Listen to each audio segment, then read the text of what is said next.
Voilà, donc là, j'ai une dernière partie sur ce truc, là, grand emplacement, et les thèmes qui agitent actuellement avec la montée de l'extrême droite, là, qui est quand même assez forte, et enfin électorale. Hein. Et enfin, extrême droite, je sais pas ce que c'est que le FN, c'est un peu parti des opportunistes. Hein.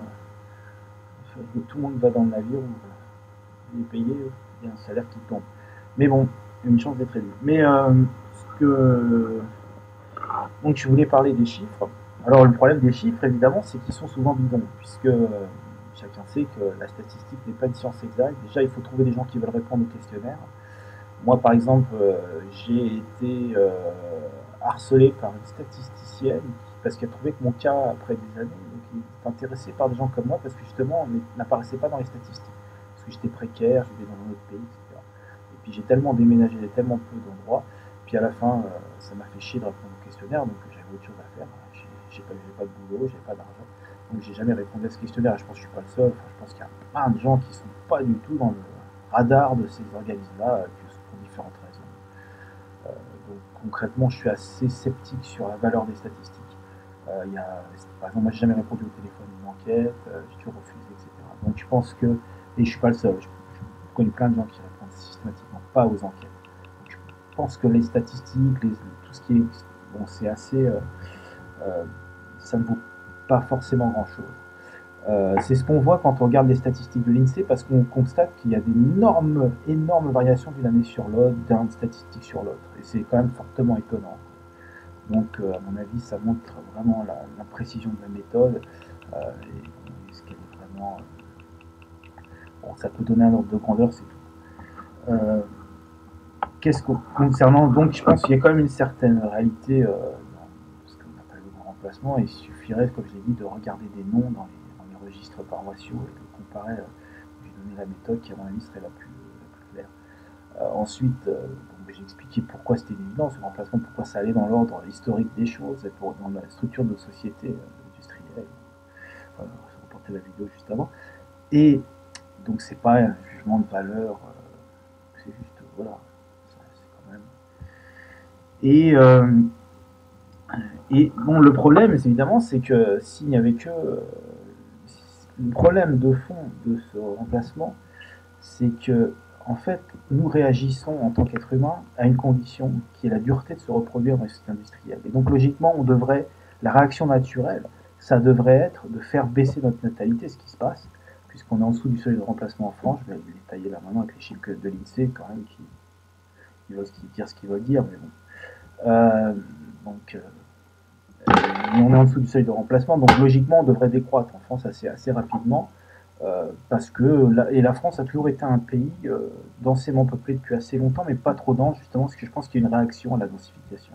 Avant la guerre, il y avait un problème démographique par rapport aux Allemands qui, eux, ont explosé à l'époque, d'où l'inquiétude des autorités et le conservatisme au niveau des avortements, etc. Enfin, ça, j'en ai déjà parlé dans les vidéos sur la démographie. Donc, c'était un truc nationaliste de faire des enfants parce que la France a toujours été réticente. Les gens ont vécu euh, ont réagi finalement à une surpopulation agraire notamment et ils préféraient avoir peu d'enfants pour faire hériter leurs enfants de leur terre. Et c'est une société agricole bien conservatrice, bien consciente probablement de ses limites.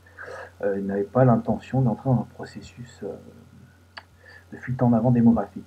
Eh bien, donc concrètement, c'est pareil aujourd'hui pour toutes les sociétés industrielles en Allemagne. Par exemple, les gens ne veulent pas faire d'enfants parce que je pense qu'ils voient clairement le monde dans lequel leurs enfants vont naître. J'ai connu plein de gens très éduqués qui à la fois n'étaient pas forcément écologistes, travaillaient par exemple dans des sociétés extraction, etc., mais qui disaient, bon, bah, vu le monde qu'on est en train de faire naître, bah, ça vaut peut-être pas le coup de faire des enfants. Donc il y a une espèce de réaction naturelle, aussi à la difficulté, etc., j'en ai parlé, donc concrètement on devrait baisser.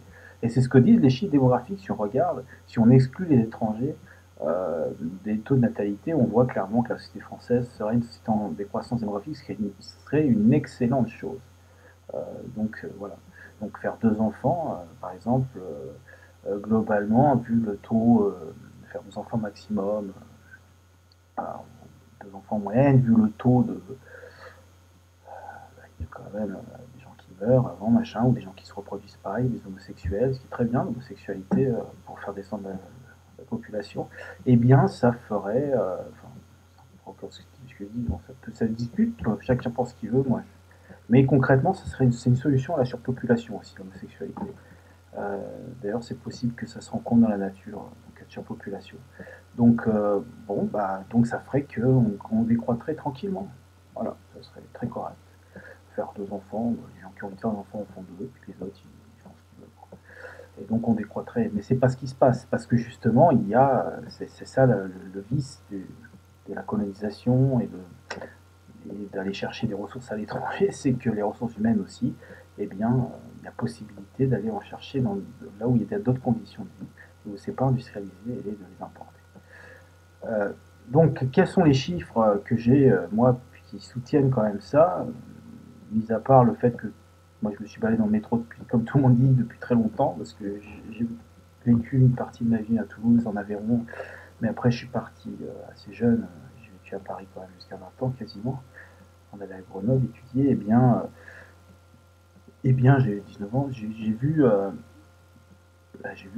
différence entre aujourd'hui, etc. On voit bien que partout, et là j'habite en Suède, alors là en Suède c'est impressionnant, 10 ans là, là j'habite autour de moi, c'est le grand remplacement dans l'immeuble. Hein. Euh, J'avais des Suédois comme voisins, j'avais quasiment que des Suédois, maintenant il n'y a que des Somaliens. Il n'y a plus un Suédois, ils sont tous partis à part une femme qui reste. Donc bon, c'est comme ça. Hein. Donc, c'est un. Mais statistiquement, comment on voit qu'il y a une tendance de fond? Bah bon, bah, déjà il y a les chiffres d'immigration, hein, tout le monde dit qu'ils sont assez faibles, etc.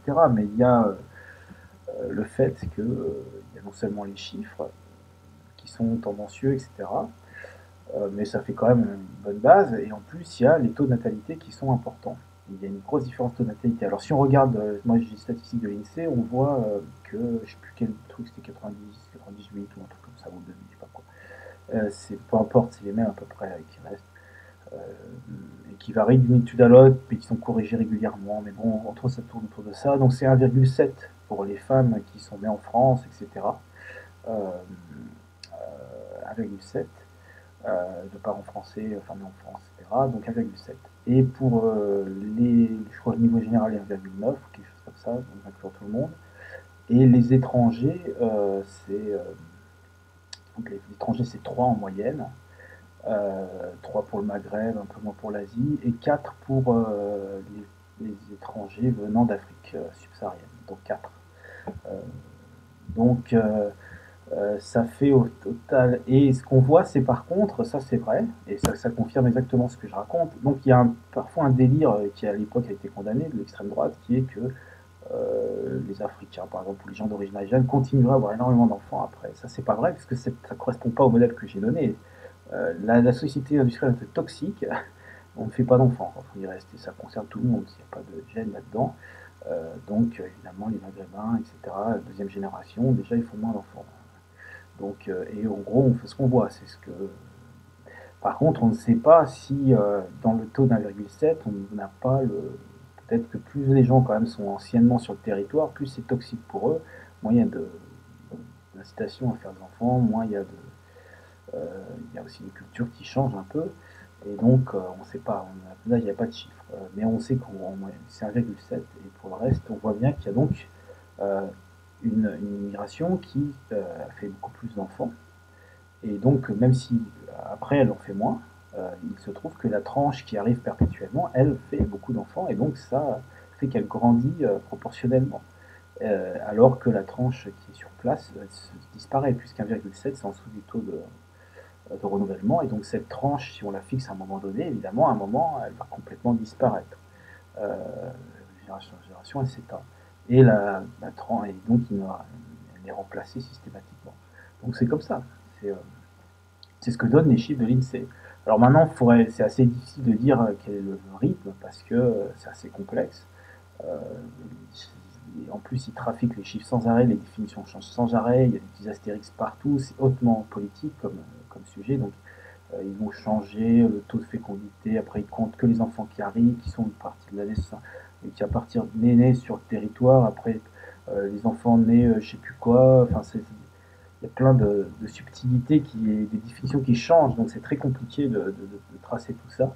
Mais bon, concrètement, on voit bien que le remplacement, la tendance est là. Alors après, je pense que si on, moi j'ai fait un petit calcul de tête, il y aura un truc significatif, l'ordre de grandeur c'est 50 ans, c'est-à-dire 50 ans, en tout cas 100 ans c'est sûr, il n'y aura plus beaucoup de, ce sera de l'ordre de 10-20%, je sais plus, de gens qui étaient sur le territoire il y a 100 ans, bah, il n'en restera plus que, ils seront un tout petit pourcentage, une fraction. Donc voilà, donc c'est les chiffres. Et il se trouve que si on regarde sans ergoter, faire des modèles qui sont mathématiques, sont pas forcément compliqués, mais vu que les chiffres de base sont pas forcément très sérieux, même au niveau de l'INSEE, si on regarde les taux démographiques en Afrique et le fait que la transition démographique ne se fait pas là-bas, de toute façon ça va exploser. Donc il est fort probable que l'immigration va effectivement exploser jusqu'à ce que l'Europe justement implose et devienne économiquement faible et n'attire plus les immigrés. Donc, mais en attendant, il y aura forcément des taux assez importants qui vont augmenter. C'est ce qu'on voit. Là, je crois que c'est une augmentation de 150% cette année des passages. Là. Ce qu'il y avait sur les médias à vérifier, mais c'était pas des médias de droite. Donc voilà. Alors, qu'est-ce que ça indique sur notre futur? Eh ben, c'est pas top pour les gens qui veulent effectivement vivre un retour à la nature parce que ça va effectivement le freiner. Plus il y aura de gens dépendants de la société industrielle ici, plus il y aura de tendance à vouloir, ça va orienter toute une société. Donc probablement ça va donner des arguments à l'agriculture productiviste, à la construction de logements, donc la prise de terres agricoles, etc. Donc c'est pas évidemment une bonne nouvelle et c'est quelque chose qui va. Ensuite, ce qu'il faut voir, c'est que ça va. Il y a une réalité, donc il y a tout une espèce d'apocalypse de droite qui est prévu, fragmentation de la population, etc. Moi, je pense que c'est une évidence. C'est-à-dire que la population se fragmentera de plus en plus. Parce qu'il n'y a pas de possibilité de projet commun dans cette société-là. Et donc, de toute façon, elle ne peut aller que vers le chaos. Donc c'est comme ça que ça se passera. Il n'y a pas de lien entre les gens qui existent sur ce territoire, il n'y a pas de lien même au sein. Parce que c'est ça que je voulais dire, c'est que on nous parle de nation, etc., mais ça fait longtemps qu'on est colonisé, ça fait longtemps qu'on n'a plus de lien. Moi, donc ça a été, nous a fait, c'est ce que j'ai décrit dans la vidéo sur le nationalisme, on a de faux liens, des mythologies, mais concrètement, nous n'avons pas de lien, de rapport de production entre nous. Nous sommes dans un système, nous sommes tous des pions. Et ce qui nous tient aujourd'hui, c'est finalement le fait d'être assisté plus ou moins. Mais dès que ça sera mis en cause, ça va effectivement péter dans tous les sens. Et la nation est un concept pauvre. Il n'y a pas de réalité de la nation. C'est faux. Moi, j'ai des origines bretonnes, alors j'ai même plus ça. Je ne sais pas parler de breton, j'ai qu'un nom. Mon père savait à peine parler breton, il lui a tapé sur les doigts. J'ai une moitié occitane moi, les occitans, j'en ai jamais vu qui défendaient l'Occitanie.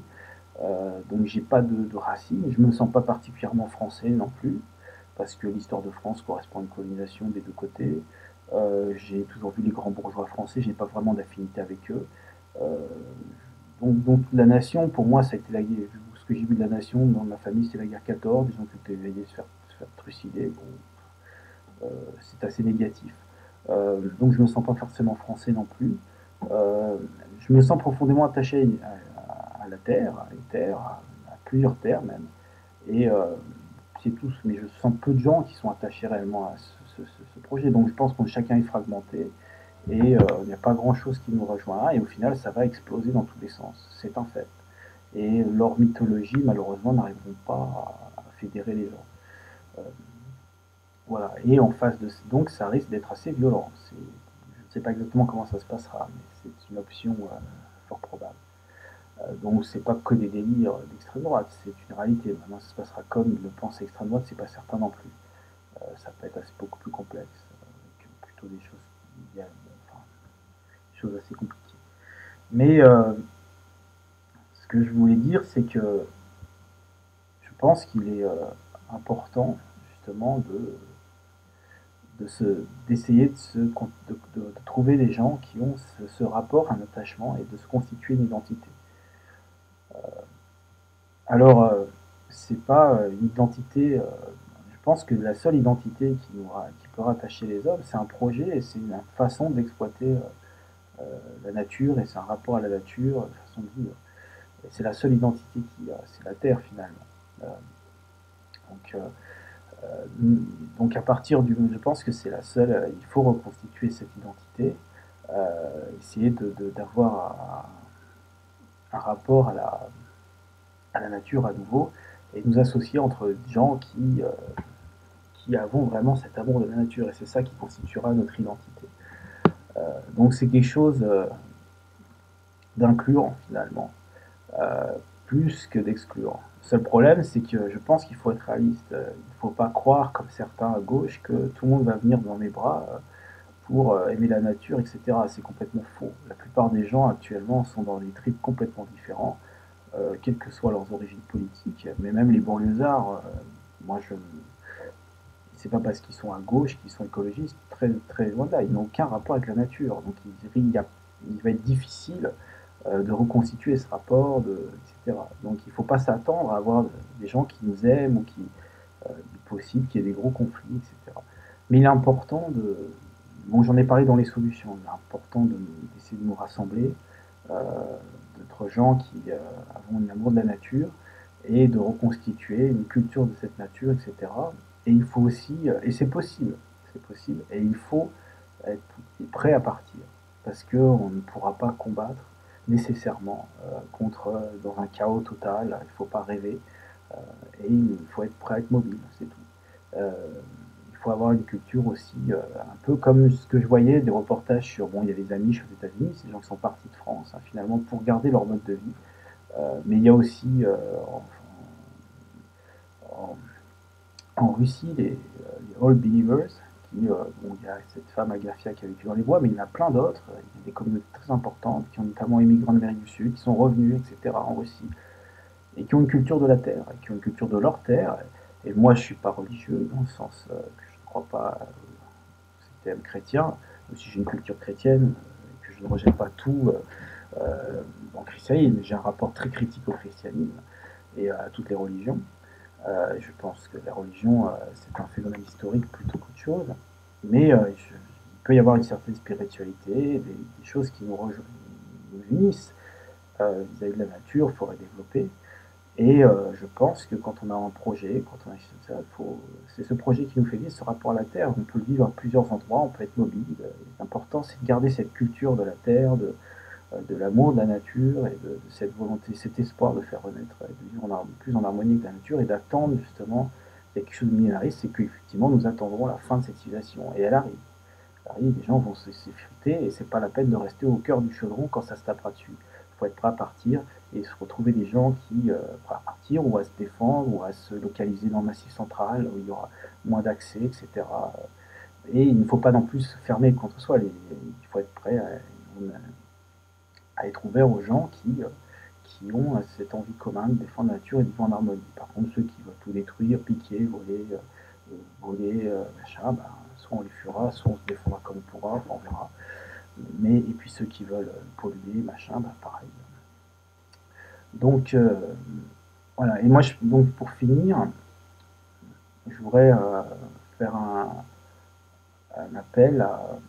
Donc, moi, personnellement, j'ai un rapport très fort à la terre, à la nature, plus à la nature qu'à la terre, mais je suis quand même issu aussi d'un milieu un peu paysan, donc je pense qu'il faut arriver à retourner à une agriculture plus proche, plus respectueuse, c'est possible, et aussi retourner à une exploitation peut-être un peu moins agricole aussi de la nature, c'est-à-dire plus, enfin ça il faudrait détailler, mais je sais pas pour, je pense que l'agriculture doit redevenir. Il y a peut-être une façon de vivre de l'agriculture de façon durable sans recréer une société agricole. C'est une société plus individuelle, plus de réseau, plus anarchiste finalement, de fédération et plus sur l'initiative. Donc voilà. Et bon, donc je pense qu'il y a quelque chose qui peut faire rejoindre différentes parties de la population, qu'elles soient des gens qui sont immigrés ou des gens qui se sentent nationalistes, ou peu importe, son origine. Je pense que l'affaire, c'est d'avoir un projet commun. Et moi, je pense que c'est ça. C'est bon, il y a des gens qui sont nés en France, qui sont d'origine étrangère. Il ne faut pas qu'ils voient les Français des ennemis ou leurs anciens colonisateurs, etc. Parce que, comme j'ai expliqué, c'est un phénomène beaucoup plus complexe. On est tous issus de sociétés coloniales, on a tous été colonisés. Nous n'avons pas choisi la marche, nous sommes à la fois acteurs passifs finalement, nos parents, etc. Et ça ne sert à rien de machin. Maintenant, c'est difficile, je suppose, pour certains qui sont nés, donc ils auront un choix à faire. Tout le monde a un choix à faire. On n'a pas d'identité, c'est ce que je voulais dire, c'est qu'il y a un mythe, l'identité toute faite, etc. On n'a aucune identité, on n'a aucun droit, on n'a aucun machin. On est né en France, même nous les Français, on a quitté la France pas particulièrement de droit, faut pas rêver. Moi j'ai été en Europe, à la fois bien accueilli, mal accueilli, comme tout le monde. Je veux dire, ici j'ai vécu dans la merde, j'ai failli être à la rue. Bon, il y a des Français à la rue, donc ça donne pas de privilège énorme d'avoir un papier. Tout ça, c'est très fictif. Donc on est tous des faux Français, des faux machins. On n'a pas de privilège. Donc il ne faut pas s'accrocher à cela. Et même, bon, l'identité, vous êtes, finalement, on est tous un peu perdus quelque part. On est tous été colonisés, on s'est tous fait baiser. Donc c'est pas la peine de nous voir en ennemis ou quoi que ce soit. Et ce qu'il faut voir, c'est qu'est-ce que les gens ont envie de faire, qu'est-ce que vous avez envie de faire, qui sont vos amis, qu'est-ce que sont vos projets. Et est-ce que c'est de rester dans une société industrielle, de consommer? Ben dans ce cas-là, on ne pourra pas marcher ensemble. Est-ce que c'est d'aller dans l'islam et de se faire des feux de fraternité? Bon, bah, c'est votre problème. Est-ce que c'est d'avoir un rapport à la nature, ce qui est votre vraie origine, et essayer d'avoir une analyse personnelle, individuelle, et d'aller avec des gens qui veulent faire. Ben, dans ce cas-là, il y a peut-être quelque chose à faire. Et donc, ça sera incluant. Et pareil pour les nationalistes. Est-ce que vous êtes euh, dans un rapport, est-ce que vous êtes pour une société industrielle? Est-ce que vous êtes dans un rapport, bon, vous avez une nostalgie, etc. Mais est-ce que vous avez vraiment une nostalgie qui est liée à la terre, ou est-ce que c'est une nostalgie politique? Bon, quel système vous soutenez réellement? Et si vous voulez vraiment un retour à ou une autre mode de vie plus proche de la nature, bah, il faut réfléchir vraiment à ce que ça correspond. Euh, Tout ce qu'on appelle les identitaires. Les nationalistes, je pense qu'ils sont un peu perdus. Mais parmi les identitaires, il y a des gens qui sont régionalistes, et moi je pense que c'est proche du projet anarchiste. Et donc on peut effectivement avoir quelque chose en commun. Euh, Maintenant, je pense que bon, et puis je pourrais finir sur le problème du racisme. Euh, donc moi je pense qu'il faut que tout le monde lise le bouquin de Jared Diamond pour comprendre. Bon, c'est un bouquin qui n'est pas parfait, mais il y a quand même, je pense, une analyse qui est tout à fait correcte du phénomène colonial et de la prédominance occidentale qui est un accident géographique et historique. Nous sommes tous des animaux qui ont été sélectionnés. L'intelligence n'est pas un trait, c'est un trait complexe et qui n'est pas absolument fondamental, comment dire, qui n'est pas quelque chose d'intrinsèquement supérieur. L'intelligence a un coût naturel, il faut un coût à des... Et ça ne veut pas dire grand-chose en fait, il y a différents types, c'est une adaptation. Et pour expliquer l'émergence d'intelligence, je pourrais y revenir, mais voilà, une adaptation à un milieu et à une niche écologique. Donc c'est pas, donc il n'y a pas de, c'est un peu de croire en, etc. Et puis il y a un mélange entre les deux. Enfin, quand on a une analyse biologique, on relativise tout ça. Maintenant, il y a réellement il y a quelque chose qui existe, c'est-à-dire que nous avons une origine biologique. Et en Europe, nous avons des gens qui ont été là depuis longtemps. Il y a bien une adaptation à un milieu, à une pauvreté de l'ensoleillement, une pauvreté de l'agriculture, de la diète en vitamine D. Et donc nous sommes, ceux qui ont des parents qui, en majorité, résidaient longtemps sur ces territoires, nous sommes adaptés plus que les autres. Donc ça pose sur le long terme, mais ça ne veut pas dire que des gens qui sont venus d'ailleurs ne sont pas, peuvent pas s'adapter, notamment en se mélangeant, etc.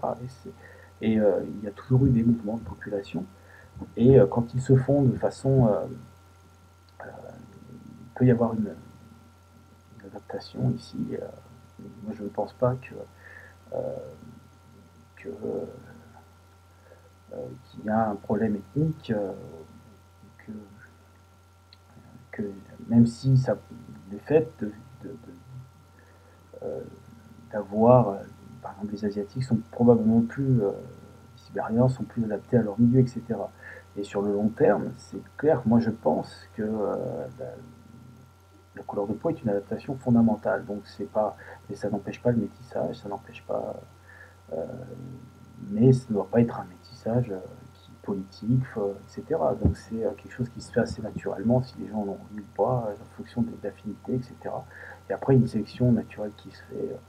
Les gens qui aiment vivre au soleil, d'autres pas. Et ceux qui n'ont pas chopé le bon gène, ils préfèrent vivre au sud, ils partiront au sud, et ceux qui, etc. Donc ça, c'est rien de dramatique là-dedans. Euh, mais je pense qu'il faut pas se focaliser sur.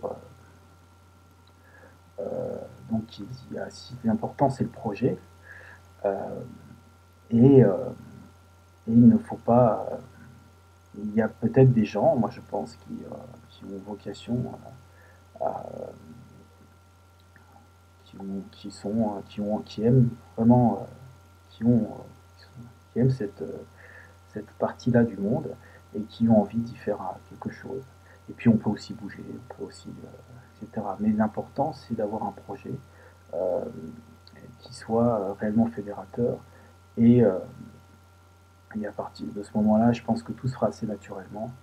Et que, par exemple, on voit que les New Believers, quand ils sont partis, ils ont dû fuir, ils sont partis en Amérique du Sud. Il y a eu quelques échanges ethniques qui se sont faits tout à fait naturellement, ça n'a rien de dramatique. Ni dans un sens ni dans l'autre, visiblement c'était tout à fait volontaire et bon, ça se fait naturellement. Par contre, évidemment, toute la propagande sur ce qu'il faudrait avoir des mouvements de population extrêmes pour faire plaisir à toute cette économie ou voilà, tout ça c'est évidemment de la propagande qui n'a pas de. Qui est juste pour maintenir un système qui ne nous intéresse pas, enfin qui en tout cas moi n'intéresse pas. Je pense que c'est dans tout cela, c'est la nature qui décide, notre nature, nos envies personnelles, et ça n'a rien à voir avec l'idéologie, qu'elle soit raciste ou antiraciste, c'est vraiment, ça, c'est pas très intéressant. Euh, voilà. Donc, par contre, il est logique de ne pas avoir envie de se faire remplacer. Euh, on a envie tous de vivre, je pense qu'il est important que tout le monde,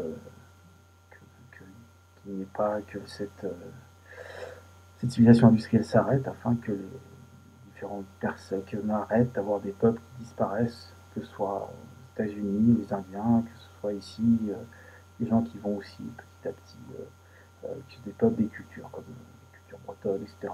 Ça suffit, il faut arrêter ce grand truc, il faut que les gens puissent constituer des cultures et vivre selon, comme ils l'entendent en tant que communauté.